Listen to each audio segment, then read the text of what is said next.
What up, man? It's your boy RJ Payne. You are now tuned in to Mikey T, the movie star. Report Card Radio. Bang!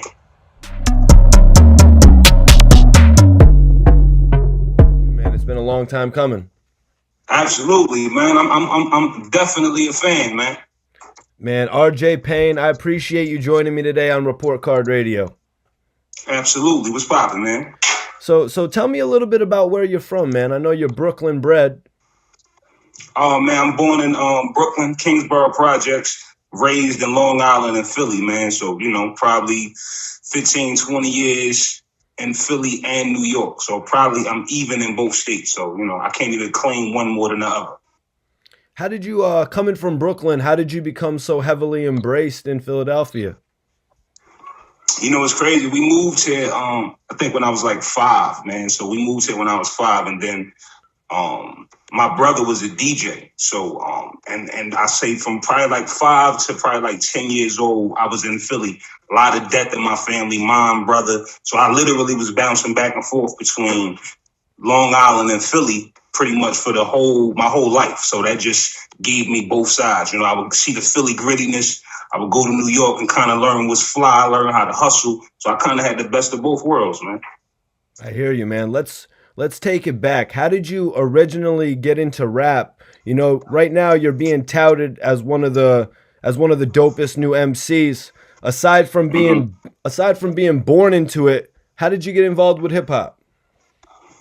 Man, it's crazy. I think my earliest memory, man, that made me want to really be a part of the culture, man, was House Party, the battle with Kid and Play. Like the moment I seen them battle, I lost my shit as a kid, bro. Like right then I was like, yo, I don't know what this hip hop shit is, but I need parts. And that was it. Right then at that moment, I wanted to be an MC.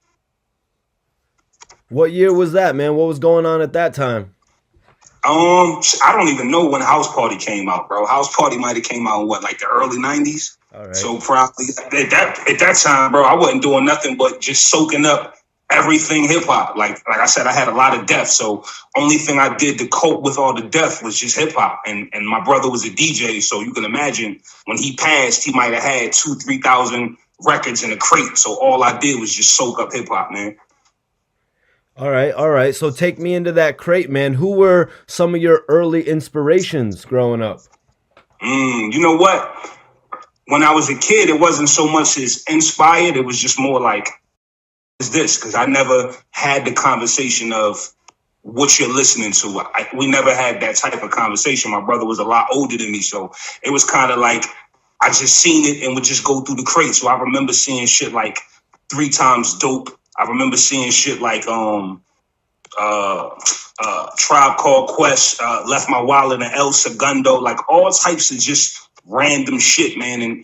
And like going through the years as I would just kind of play everything became my soundtrack. So it's not even like I listened from a place of knowing who was hot. I was just listening to everything. So what inspired you to actually keep such a heavy presence on the bars? The last time I really remember that was like Papoose, Alphabetical Slaughter. I think just the class of MCs that I grew up on. Like I said, when I'm going down that rabbit hole as a kid, once I hit my teens, once I learned about Big L, got a little older, found out about the Big Puns and Redmans and, just that whole golden era of hip hop. Once I found out about them dudes, that's what kind of made me feel like I had purpose. Like some people knew they would go to college. Some people knew they would have kids. I really genuinely knew I would be an MC. Like I can't really explain it, but it was like I would see Redman and see them dudes and be like, that's me. It's just I'm not ready yet, but I will be. And, look where we at now in 2020, man. Facts. When do you feel like everyone started to take notice of you on the scene? You know what? When I started doing this thing called Murder in Less Than 60 Seconds, probably about a year and a half ago, I would just rap in the car. I would get off work and I would just rap in the car. I would just literally get off every day and rap, man. And I remember getting like 30 views, 50 views, like nobody really gave them. And then one day I rapped on a brand Nubian joint. I tagged Lord Jamar in it, and shout out to Lord Jamar. He reposted it. And once he reposted it, you know, you talking about a dirty kid from Philly. I've never seen so many celebrities and fire emojis. I was new to Instagram, so I was like, yo, what is this? So mind you, he shares it. I goes to sleep, bro. I wake up. I see Busta Rhymes. I see Missy Elliott, fire emojis. This dude is the future. And it literally started just like that, man, from just rapping in the car. All right. So that's where I want to keep this conversation right now. If you could remember for me, who would you say was one of the first artists to actually hit your DM or get your contact and hit you on the phone? Jamar was the first. He DM'd me. He was like, yo, I don't know who the fuck you are.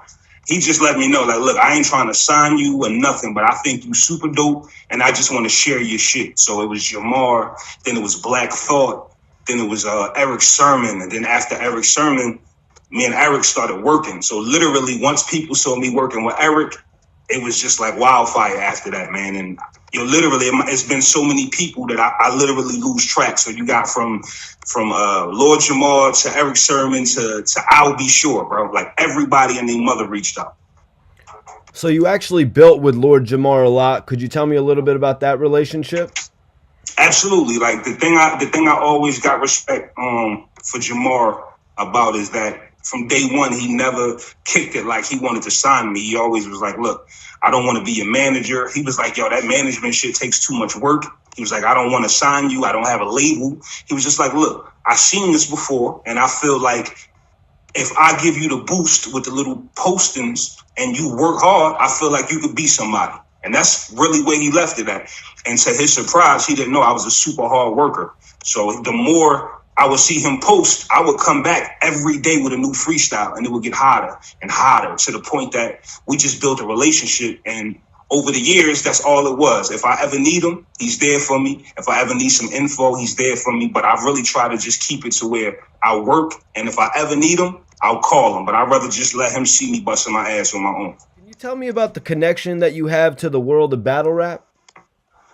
Oh, man, with me and battle rap. So, like I said, my first memory of wanting to be an MC was watching house parties, seeing Kid and Play battle. You know what I mean? So right then, that love as a battle MC was born. And literally, I honed my craft through the years by just battle rapping, like battling whoever. And, back in the day, at least in the 90s and the early 2000s, it was just like whoever was dope went against whoever was dope. If I seen you and you had 1,000 raps, I had 1,000 raps, we would just battle. We didn't need no judge. And that's just what I did over the years. And that led to going on a battle tour in Philly with my man Big Star. We had tour off of the streets out here in Philly, me, Reed Dollars, Eddie Morris. We would literally travel to places like Harrisburg, the Bronx, and we would battle whoever. And that's how I got my name up. The Fight Club, every place that you can think of that's battle rap besides Smack, I had something to do with at some point. Did you ever get the opportunity to work with Smack? No, I never actually got to battle on Smack. And by the time that the Smack thing kind of was really popping, the battle wave had changed. And we were kind of, in Philly especially, we were kind of on a music wave. We was trying to make records, and we were getting radio play out here in Philly. So we weren't even focused on battle rap. That's why when the shift changed, New York was ahead of the curve, because when it was time for battle rap, they was already still in battle mode. We was all trying to make records and get on Power 99 out here in Philly. So we all loved it. I still loved it. But, as the years went on, my love for the battle shit kind of just faded away. No, I could definitely understand that, man. A lot of battle rappers attempt to make that gain into the music scene. Do you still keep your ear to it? What do you think about all the changes to it?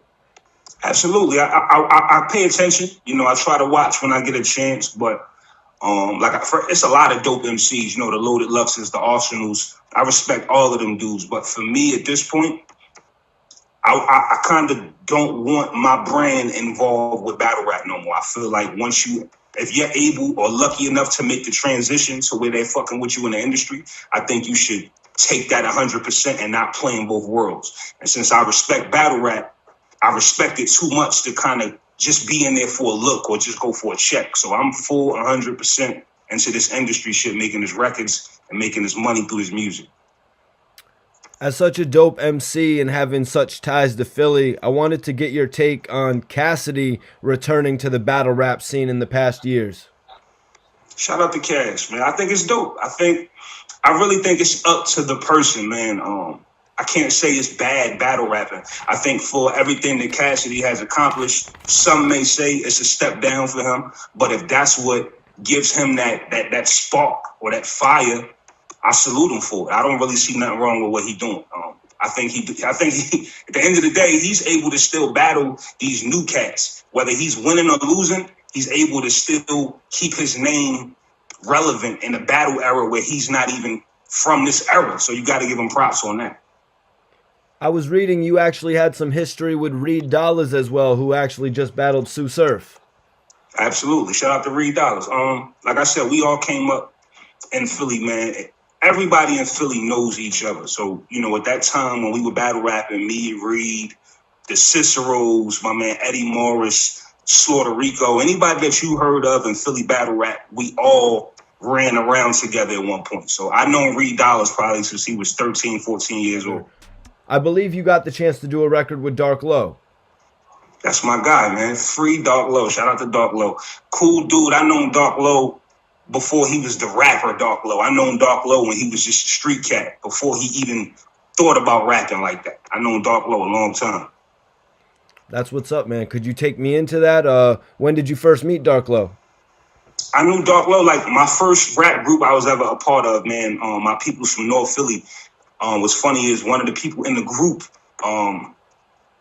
he was the little brother of Darklow, my man Bass. Darklow is his big brother. So Low would always be around, but I never knew him as the rapper. I always knew him as the big homie, the goonie, don't play with Low. That's how we knew him, you know what I mean? And over the years, it's just been ill seeing him go from the street dude that don't talk much to an MC, and now he got a character. Now he's open to talking. The Low we knew, he didn't say much, man. What do you think it was that made the general public take to him so much? I think it's just the hunger, man. Like, put it like this, if you've never been to Philadelphia and you just put a camera on what's going on out here, you have to be entertained. That's why AR Ab was a magnet for the camera. Like, it wasn't people. I would hear people say stuff like AR Ab and Darklow would tell on themselves. Nah, them dudes was just telling what would happen in their everyday life, and it just was hella entertaining. And I think just over time, I think Darklow would probably see himself on the camera and just feel like, okay, this is my strong point. Now I could talk a little bit more shit. So I think we literally just got to see him become more comfortable on camera. That's all. So I guess it's safe to say you have a couple records with Darklow. Nah, you know what? We were supposed to do way more records, but, unfortunately, he got his situation. We did the one joint. We were supposed to do a lot more. Hopefully, God willing, at some point we will patch back in. But like I said, the way I knew Darklow, it wasn't through music. You know what I'm saying? So our relationship will always have a certain type of bond or friendship that don't have nothing to do with rap. Real. Free Darklow, man. Darklow, man. Good dude, man. Good dude. Can you tell me how you initially linked with Benny the Butcher? Absolutely, man. Shout out to my guy, Malek, my man Malek. He was there, road manager on West Side Gun in Conway. So he had caught wind of me on Instagram doing Murder Less Than 60 Seconds rapping in the car. So he would, patch in like, yo, you fire. I think you should be a part of the team. And I was already telling him like, yo, I'm a fan of Griselda. Hopefully it will happen. So he stayed in touch. I kept rapping. He would show my videos to West Side Gun. So that's how that connection started. And then I got another friend of mine named PR Dean, and he was cool with Benny. So both of these guys were having their own conversations about me with Griselda, PR through Benny, and my man Malek with West Side. And the next thing you know, one day I got like a Instagram call, and it was my man Malek with West Side on there. And West Side was like, yo, I see you. And at this time I was dropping 7 projects per year. Like every year I dropped 7 to 8 projects. So West Side was like, yo, slow down, you killing them. We need to link, we need to make some moves. People saw it, everybody got excited. I say 2-3 days later, my homie PR Dean, he called me and was like, yo, I just talked to Benny. Benny would love if you was a part of BSF. And it literally started just like that, man. And as soon as we announced it, it went crazy. And I think it went crazy because we make similar music. You know, out here in Philly, everything is aggressive, everything is hard, boom back. And that's what Buffalo is on, and that's what Buffalo is getting famous for. So I think it just went hand in hand. All right, so how far removed are we from you getting out of work, looking at your videos, 30, 40, 50 views, to you rocking with BSF?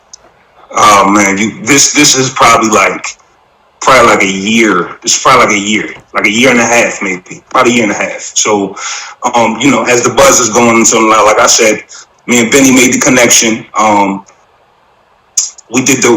think we did one record. The first record we did actually was on my project on Leatherface. It was the Butcher meets Leatherface. Actually, we did that joint, and as soon as we did it, we knew, like, all right, the chemistry is crazy. This is perfect. We put it out, instantly went crazy. He turned around and put me on the plugs I met. And all of this is still a year and a half removed from rapping in the car. Once he put me on the plugs I met, everything that I had already been doing kind of caught back on fire. So now you got the new Griselda fire, plus I'm already running around with Black Thought. I'm already running around with Eric Sermon and Lord Jamar and this guy and that guy. So the Griselda connection, it just really made everything that much bigger. But I think,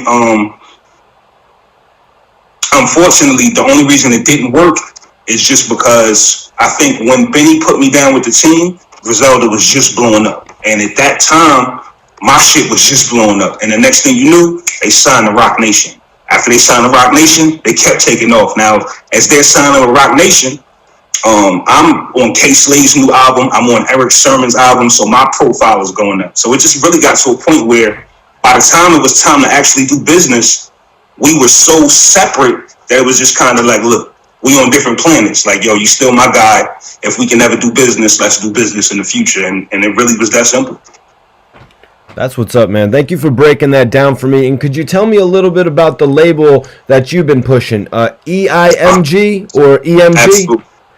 Absolutely. It's Educated Ignorance Music Group, man. The significance of the name is just, I feel like hip-hop has been very one-sided in the last couple of years, you know, whether that's trap, whether that's the druggy rap, whatever you want to call it, it's been too one-sided. And now that the lyrical side is coming back, I think it's MCs like me, it's my job to give you both sides. I'll give you the education and the ignorance. So I've been putting out my own projects for the last two and a half years, and I've gained a lot of success by putting my projects out directly.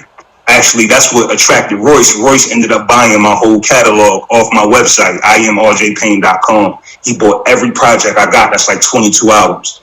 Once he bought that, it just set the trend, and everybody knew, okay, this dude don't stream. I got a boutique thing. If you want my music, you go to my website and you grab it that way. So that kind of just everything going on, and then having my own website, and then now this Eminem thing and all of that, I can't even explain to you what's happening right now, bro. But like you got to understand, my life literally changed again like 2 days ago with this Eminem shit. Like, bro, I'm getting so many phone calls that I can't tell you about yet. It's crazy. But as far as the label though, because I got a little sidetracked. But as far as the label, like I said, I've been putting out all my music directly through my own imprint. We just actually recruited Harlem legend, my man Ruff, and my man Stan Spit. Stan Spit was in the movie Belly. He's actually the one that got shot at the table. So we just recruited them to the team. Their album is coming in June. I'm actually executive producing that. I'm gonna put that out on my platform the same way I've been putting out my own music. And that's really what I want to do with my label, is show artists how to put their music out and make your money. Like when I put my albums out, I make $20 or $30 per album. Only person to get a cut of my money is PayPal, and I want to do that for other artists, because I think when we stream our music, it's cool to say you streaming with Drake and all that, but when you stream your music, you get paid less than a penny. So my thing is to just educate artists and let them know, yo, we can go get the bag, and we don't necessarily need a big record deal to go get the bag. Man, you're working on a new album right now. Absolutely, man. New album on the way. Funny enough, it's titled Eminem titled the album. You know, Eminem had the interview with Lil Wayne, and he was, I guess, referring to me, and he was like, yo, he's an animal. So I had put out a freestyle, or two of them, back to back, and I had just titled it, he's an animal after Eminem. And then it just hit me the other day, like, yo, just title the whole album. No, that's dope, man, because honestly, I'm here thinking about it. That title goes right along with your catalog of work. Exactly. I'm capable of doing a lot of the records and, the hooks and all of that, but I think being a part of Griselda, that fan base with BSF and having my own fan base, I think our fan base is dope because they don't care about our hooks. They don't care about radio records. They just want a dope package that looks good with some dope merch, and they gonna buy all that shit. So I think right now I'm in an amazing position. So you're gonna see some amazing stuff. The album, I can't tell you who's on it, but what I can tell you is I definitely got production from Royce the 5'9". I definitely got production from my man Mr. Porter, the 9, and I definitely got production from Eric Sermon. So the album is gonna be crazy. So let me ask you, man, what's your thoughts hearing this conversation between Eminem and Lil Wayne?